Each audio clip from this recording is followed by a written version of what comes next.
انسانی حقوق کو خوراک، لباس اور رہائش انسان کی بنیادی حقوق ہیں۔ ان کے علاوہ ہر انسان کو آزادی سے زندگی گزارنے، آزادی اظہار اور انصاف کا حق حاصل ہے۔ یہ سارے حقوق انسانی حقوق کہلاتے ہیں۔ یہ وہ حقوق ہیں جن کے تحت تمام انسان یکساں بنیادی ضروریات اور سہولیات کے حقدار ہیں۔ انسانی حقوق کے تحفظ اور انسان کی فراہمی کے لیے 1945 میں اقوام متحدہ نے انسانی حقوق کا عالمی اعلامیہ وہ تیار کیا۔ یہ اعلامیہ 10 دسمبر 1948 کو دنیا کے سامنے وہ پیش کیا گیا۔ اس اعلامیہ کے اہم نکات وہ یہ تھے: نمبر 1، تمام انسانوں کے لیے آزادی اور زندگی کا حق۔ نمبر 2، فکر و مذہب کی آزادی کا حق۔ نمبر 3، تعلیم، صحت، مناسب خوراک، رہائش، لباس اور سماجی تحفظ کا حق۔ یہ جو 1947 ہے نا انسانی حقوق کا عالمی اعلامیہ، اس کو انڈرلائن کرو، لکھ بھی لو، انسانی حقوق کا جو اعلامیہ 1945 کو، ٹھیک ہے نا۔ اچھا جی، یہ کچھ ان کے وہ ہیں: آزادی اظہار حق کا، قانون کے مطابق ہر ایک کے ساتھ یکساں سلوک کرنے کا وہ حق۔ یہ حقوق سب کے لیے یکساں ہیں کیونکہ اللہ کے نزدیک تمام انسان برابر ہیں، چاہے وہ کسی بھی قوم، رنگ، نسل، ثقافت، مذہب اور دیوان سے تعلق رکھتے ہو۔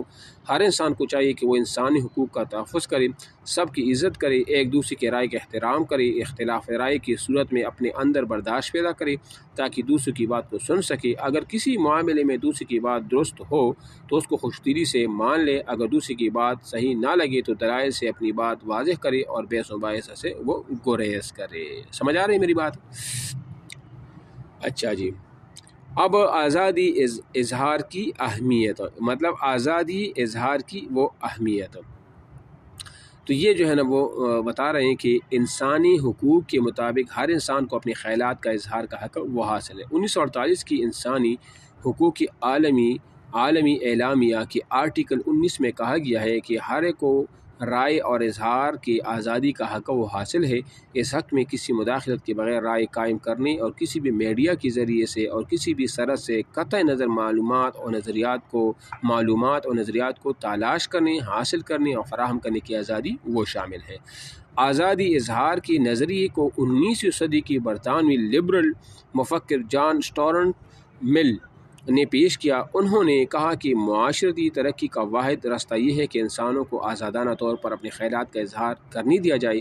آزادی اظہار ایک متنوع مطلب مختلف قسم کا معاشرے کی تشکیل میں اہم کردار ادا کرتا ہے۔ اس سے معاشرے میں ہم آہنگی اور رواداری پیدا ہوتی ہے۔ اس کے علاوہ آزادی اظہار کسی بھی ملک میں جمہوری نظام کو فروغ دینے میں معاون مددگار ثابت ہوتا ہے۔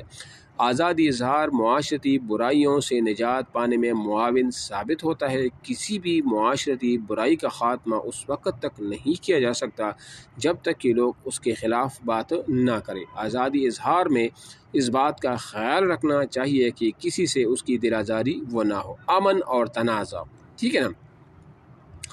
معاشرے میں چونکہ مختلف طرح کے لوگ اکٹھے رہتے ہیں تو کبھی کبھار وہ ایک دوسرے کی باتوں سے اختلاف بھی کرتے ہیں، اور بعض اوقات اختلاف تنازع کی صورت جھگڑے کی صورت اختیار کر لیتا ہے۔ زیادہ تر لوگ تنازعات سے بچنے کی کوشش کرتے ہیں تاکہ امن سے رہ سکیں۔ تنازعات لمبے عرصے تک موجود رہتے ہیں تو کئی مسائل پر پیدا ہوتے ہیں۔ ہمیں چاہیے کہ ہم آپس کے تنازعات ختم کر کے امن و امان سے رہیں، خواہ وہ تنازعات گھریلو سطح پر ہو یا اسکول کی سطح پر ہو یا کسی بھی سطح پر ہو، ٹھیک ہے نا۔ تنازعات کا حل کیا ہوگا؟ کسی بھی مسئلے کو بات چیت اور مذاکرات کے ذریعے سے حل کیا جا سکتا ہے۔ بات چیت کے ذریعے سے ہم بآسانی دوسروں کے نقطہ نظر کو سمجھ سکتے ہیں اور اپنا نقطہ نظر دوسروں کو سمجھا سکتے ہیں۔ بات چیت اور مذاکرات کے وقت چند باتوں کا خیال رکھنا ضروری ہے، جیسا کہ بات چیت کے لیے مناسب الفاظ کا استعمال کرے، دوسروں کو اپنی بات مکمل کرنے کا موقع دے، دوسروں کی بات کو غور سے سنے، دوسروں کو نقطہ نظر کو سمجھے۔ یہ وہ چیز ہوتی ہے کہ پہلے اور کو سنو، اس کے بعد دلائل سے اپنا وہ وہ واضح بھی کر دو۔ امن اور ہم آہنگی کو فروغ کے طریقے، یعنی امن کو ہم کیسے فروغ دیں گے۔ امن اور ہم آہنگی سے معاشرے کے ہر فرد پر مثبت اثرات مرتب ہوتے ہیں اور لوگ بھی متحد و رہتے ہیں۔ لوگوں کو متحد رکھنے کے ساتھ ساتھ امن کسی بھی ملک میں خوشحالی اور ترقی کا باعث بھی ہے۔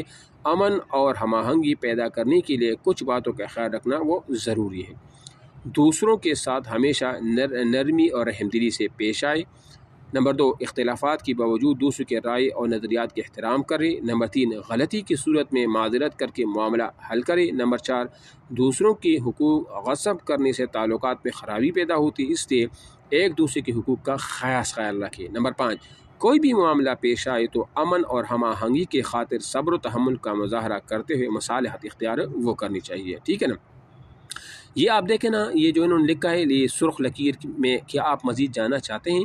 21 ستمبر کو پوری دنیا میں امن کا دن منائے، انتہائی اہم سوال ہے۔ یہ سوالات وہ اٹھا لیتے ہیں، اس کو ابھی سے انڈر لائن کریں، لکھ لے اس کو کہ 21 ستمبر کو پوری دنیا میں امن کا دن جو ہے نا وہ منایا جاتا ہے، اس کو لکھ بھی لیں، ٹھیک ہے۔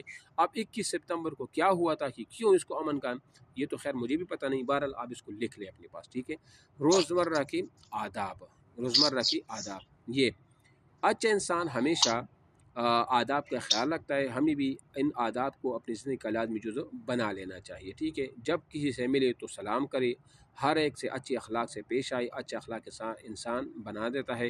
اپنے والدین اور ساتھی اور بڑوں سے ہمیشہ عزت و احترام سے پیش آئے، چھوٹوں سے پیار کرے، وغیرہ وغیرہ، یہ ساری چیزیں انہوں نے وہ جو ہے نا وہ لکھ لی ہے۔ یہ تو خیر نصیحت ہے، ہمارے سے کوئی وہ نہیں ہے، لیکن بہرحال یہ اس میں کچھ اہم چیزیں ہیں، وہ جو ہے نا ہم نے وہ سیکھنی ہے، ٹھیک ہے۔ اب آپ دیکھیں نا، یہ معروضی حصہ ہے نا، معروضی حصہ، معروض اس کو کل یہ سوالات ہے تو